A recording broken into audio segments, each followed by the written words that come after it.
شروع اللہ کا نام لے کر جو بڑا مہربان نہایت رحم والا ہے۔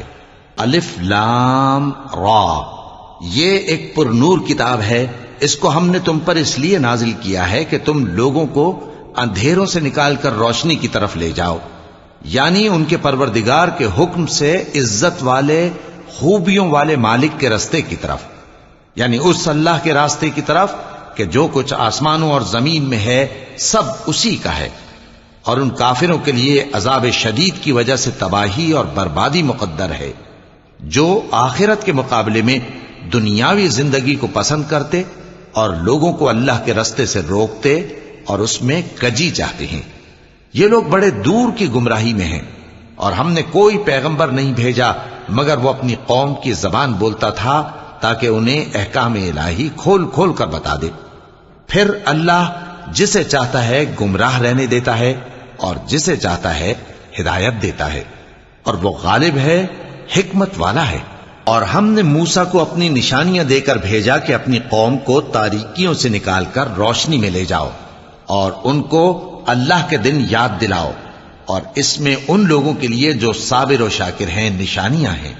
اور جب موسیٰ نے اپنی قوم سے کہا کہ اللہ نے جو تم پر مہربانیاں کی ہیں ان کو یاد کرو، جبکہ اس نے تم کو فرعون کی قوم سے رہائی بخشی، وہ لوگ تمہیں برے برے عذاب دیتے تھے اور تمہارے بیٹوں کو مار ڈالتے تھے اور تمہاری لڑکیوں کو زندہ رہنے دیتے تھے، اور اس میں تمہارے پروردگار کی طرف سے بڑی آزمائش تھی۔ اور جب تمہارے پروردگار نے تم کو آگاہ کیا کہ اگر شکر کرو گے تو میں تمہیں زیادہ دوں گا، اور اگر ناشکری کرو گے تو یاد رکھو کہ میرا عذاب بھی سخت ہے۔ اور موسیٰ نے صاف صاف کہہ دیا کہ اگر تم اور جتنے اور لوگ زمین میں ہیں سب کے سب ناشکری کرو تو بھی اللہ بے نیاز ہے، قابل تعریف ہے۔ بھلا تم کو ان لوگوں کے حالات کی خبر نہیں پہنچی جو تم سے پہلے تھے، یعنی نوح اور عاد اور سمود کی قوم اور جو ان کے بعد تھے، جن کا علم اللہ کے سوا کسی کو نہیں۔ جب ان کے پاس ان کے پیغمبر نشانیاں لے کر آئے تو انہوں نے اپنے ہاتھ ان کے منہوں پر رکھ دیے کہ خاموش رہو، اور کہنے لگے کہ ہم تو تمہاری رسالت کو تسلیم نہیں کرتے، اور جس چیز کی طرف تم ہمیں بلاتے ہو ہم کو اس میں بھاری شک ہے۔ ان کے پیغمبروں نے کہا کیا تم کو اللہ کے بارے میں شک ہے جو آسمانوں اور زمین کا پیدا کرنے والا ہے؟ وہ تمہیں اس لیے بلاتا ہے کہ تمہارے گناہ بخشے اور ایک مدت مقرر تک تم کو مہلت دے۔ وہ بولے کہ تم تو ہمارے ہی جیسے آدمی ہو، تمہارا یہ منشا ہے کہ جن چیزوں کو ہمارے بڑے پوجتے رہے ہیں ان کے پوجنے سے تم ہمیں روک دو، تو اچھا کوئی کھلی دلیل لاؤ، یعنی معجزہ دکھاؤ۔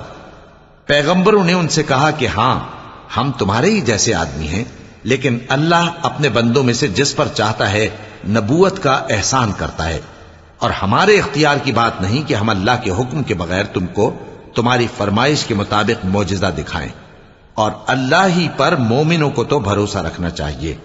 اور ہم کیوں اللہ پر بھروسہ نہ رکھیں حالانکہ اس نے ہم کو ہمارے دین کے سیدھے رستے بتائے ہیں، اور جو تکلیفیں تم ہم کو دیتے ہو اس پر ہم صبر کریں گے، اور اہل توکل کو تو اللہ ہی پر بھروسہ رکھنا چاہیے۔ اور جو کافر تھے انہوں نے اپنے پیغمبروں سے کہا کہ یا تو ہم تم کو اپنے ملک سے باہر نکال دیں گے یا تم ہمارے مذہب میں واپس آ جاؤ۔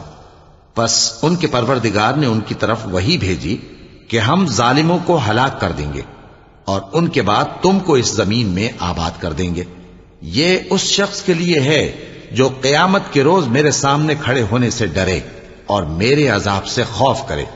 اور پیغمبروں نے اللہ سے فتح چاہی اور ہر سرکش ضدی نامراد رہ گیا۔ اس کے پیچھے دوزخ ہے اور اسے پیپ والا پانی پلایا جائے گا، وہ اس کو گھونٹ گھونٹ کر کے پیے گا اور گلے سے نہیں اتار سکے گا، اور ہر طرف سے اسے موت آ رہی ہوگی مگر وہ مرنے میں نہیں آئے گا، اور اس کے بعد سخت عذاب ہوگا۔ جن لوگوں نے اپنے پروردگار سے کفر کیا ان کے اعمال کی مثال راکھ کی سی ہے کہ آندھی کے دن اس پر زور کی ہوا چلے جو اسے اڑا لے جائے۔ اسی طرح جو کام وہ کرتے رہے ان پر ان کو کچھ قابو نہ ہوگا۔ یہی تو پرلے سرے کی گمراہی ہے۔ کیا تم نے نہیں دیکھا کہ اللہ نے آسمانوں اور زمین کو تدبیر سے پیدا کیا ہے؟ اگر وہ چاہے تو تم کو نابود کر دے اور تمہاری جگہ نئی مخلوق پیدا کر دے، اور یہ اللہ کو کچھ بھی مشکل نہیں۔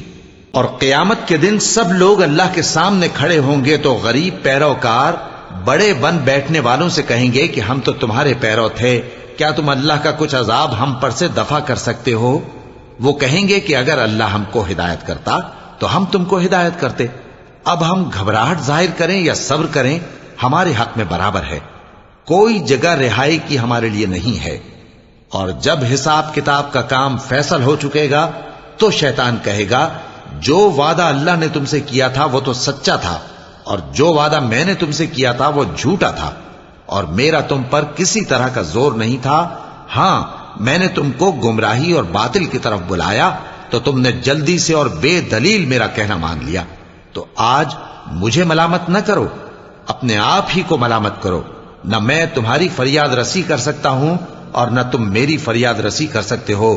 میں اس بات سے انکار کرتا ہوں کہ تم پہلے مجھے شریک بناتے تھے۔ بے شک جو ظالم ہیں ان کے لیے درد دینے والا عذاب ہے۔ اور جو ایمان لائے اور عمل نیک کرتے رہے وہ بہشتوں میں داخل کیے جائیں گے جن کے نیچے نہریں بہہ رہی ہیں۔ اپنے پروردگار کے حکم سے وہ ہمیشہ ان میں رہیں گے، وہاں وہ ہر ملاقات پر ایک دوسرے کو سلام کہیں گے۔ کیا تم نے نہیں دیکھا کہ اللہ نے کلمہ طیبہ کی کیسی مثال بیان فرمائی ہے؟ وہ ایسی ہے جیسے پاکیزہ درخت جس کی جڑ مضبوط ہو اور شاخیں آسمان میں پھیلی ہوں، وہ اپنے پروردگار کے حکم سے ہر موقع پر پھل لاتا ہو۔ اور اللہ لوگوں کے لیے مثالیں بیان فرماتا ہے تاکہ وہ نصیحت حاصل کریں۔ اور ناپاک بات یعنی غلط عقیدے کی مثال ناپاک درخت کی سی ہے کہ وہ زمین کے اوپر ہی سے اکھیڑ کر پھینک دیا جائے، اس کو ذرا بھی قرار و ثبات نہیں۔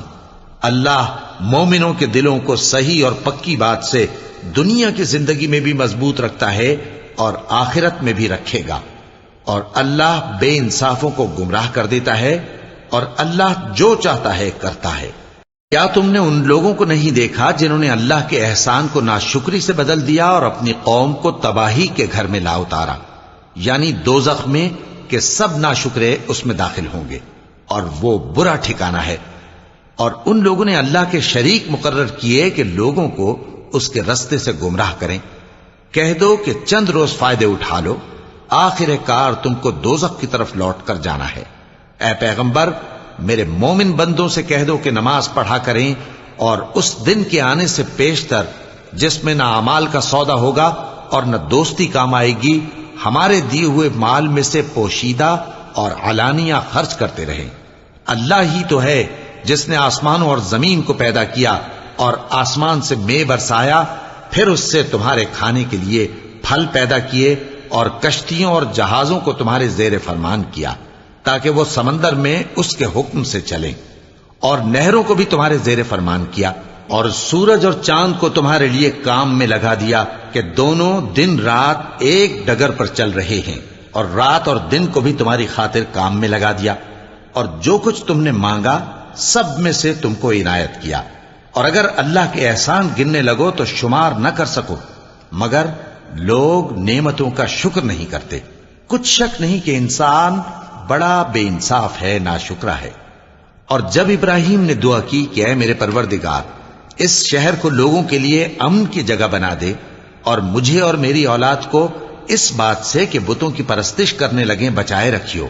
اے پروردگار، انہوں نے بہت سے لوگوں کو گمراہ کیا ہے، سو جس شخص نے میرا کہا مانا وہ میرا ہے، اور جس نے میری نافرمانی کی تو بخشنے والا ہے، مہربان ہے۔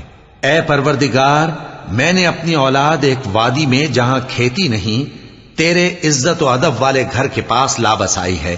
اے پروردگار، تاکہ یہ نماز پڑھیں، سو تو لوگوں کے دلوں کو ایسا کر دے کہ ان کی طرف جھکے رہیں، اور ان کو میووں سے روزی دیتے رہنا تاکہ تیرا شکر کریں۔ اے پروردگار، جو بات ہم چھپاتے اور جو ظاہر کرتے ہیں تو سب جانتا ہے، اور اللہ سے کوئی چیز مخفی نہیں، نہ زمین میں نہ آسمان میں۔ اللہ کا شکر ہے جس نے مجھ کو بڑی عمر میں اسماعیل اور اسحاق بخشے، بے شک میرا پروردگار دعا سننے والا ہے۔ اے پروردگار، مجھ کو ایسی توفیق عنایت کر کہ نماز پڑھتا رہوں، اور میری اولاد کو بھی یہ توفیق بخش۔ اے پروردگار، میری دعا قبول فرما۔ اے پروردگار، حساب کتاب کے دن میری اور میرے ماں باپ کی اور مومنوں کی مغفرت کیجو۔ شروع اللہ کا نام لے کر جو بڑا مہربان نہایت رحم والا ہے۔ اور مومنوں، یہ نہ سمجھنا کہ یہ ظالم جو کام کر رہے ہیں اللہ ان سے بے خبر ہے۔ وہ ان کو اس دن تک مہلت دے رہا ہے جبکہ دہشت کے سبب آنکھیں پھٹی کی پھٹی رہ جائیں گی اور لوگ سر اٹھائے ہوئے میدان قیامت کی طرف دوڑ رہے ہوں گے۔ ان کی نگاہیں خود اپنی طرف لوٹ نہ سکیں گی اور ان کے دل مارے خوف کے ہوا ہو رہے ہوں گے۔ اور لوگوں کو اس دن سے آگاہ کر دو جب ان پر عذاب آ جائے گا۔ تب ظالم لوگ کہیں گے کہ اے ہمارے پروردگار، ہمیں تھوڑی سی مہلت عطا کر تاکہ ہم تیری دعوت توحید قبول کریں اور تیرے پیغمبروں کے پیچھے چلیں۔ تو جواب ملے گا، کیا تم پہلے قسمیں نہیں کھایا کرتے تھے کہ تم کو اس حال سے جس میں تم ہو زوال نہیں ہوگا؟ اور جو لوگ اپنے آپ پر ظلم کرتے تھے تم ان کے مکانوں میں رہتے تھے، اور تم پر ظاہر ہو چکا تھا کہ ہم نے ان لوگوں کے ساتھ کس طرح کا معاملہ کیا تھا، اور تمہارے سمجھانے کے لیے مثالیں بیان کر دی تھیں۔ اور انہوں نے بڑی بڑی تدبیریں کی، اور ان کی سب تدبیریں اللہ کے ہاں لکھی ہوئی ہیں۔ گو وہ تدبیریں ایسی غضب کی تھیں کہ ان سے پہاڑ بھی ٹل جائیں۔